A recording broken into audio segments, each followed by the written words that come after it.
Haide să-ți arăt ce trebuie să faci atunci când primești dispozitivul Vroom GPS. În cutie vom găsi dispozitivul și QR-ul cu instrucțiunile de instalare. Scanăm codul QR și vom urmări instrucțiunile din website.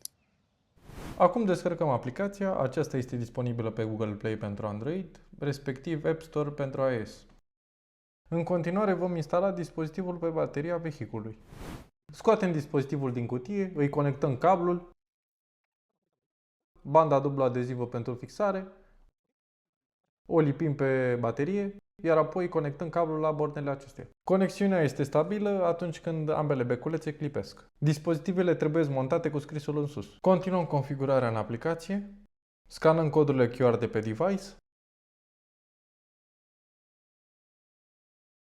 iar apoi îi dăm un nume vehiculului.